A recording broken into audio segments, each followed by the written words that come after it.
Sunday వచ్చిందంటే ప్రతి ఒక్కరింట్లో ఏదో ఒక స్పెషల్ ఉంటూనే ఉంటుంది కదండీ! ఈరోజు మా ఇంట్లో స్పెషల్ మటన్. ఇందుకోసం శుభ్రంగా వాష్ చేసి పెట్టుకున్న మటన్‌లోకి సరిపడా ఉప్పు, పసుపు, కారం, అల్లం వెల్లుల్లిపాయ పేస్ట్, ధనియాల పొడి, జీలకర్ర పొడి, గరం మసాలా 2 టేబుల్ స్పూన్ల ఆయిల్, అలాగే కొంచెం కొత్తిమీర, పుదీనా వేసేసుకొని మ్యారినేట్ చేసుకొని పక్కన పెట్టుకోవాలి. తర్వాత కుక్కర్ పెట్టేసుకొని స్టవ్ మీద అందులోకి ఆయిల్ వేసేసుకొని షాజీరా, పట్ట, లవంగా, ఉల్లిపాయ ముక్కలు, పచ్చిమిర్చి ముక్కలు, కొత్తిమీర, పుదీనా వేసుకొని మగ్గనిచ్చుకోవాలి. ఇది మగ్గిపోయిన తర్వాత ఒక మీడియం సైజ్ టమాటాని చిన్న చిన్న ముక్కలుగా కట్ చేసుకొని వాటిని కూడా ఫ్రై చేసుకోవాలి.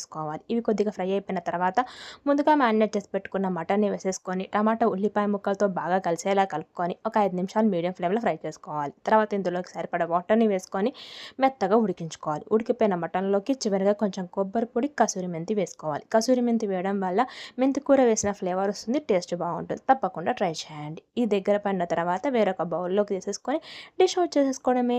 బగారా రైస్‌లోకి చాలా బాగుంటుంది. రెసిపీ నచ్చినట్లయితే like and subscribe. Thank you.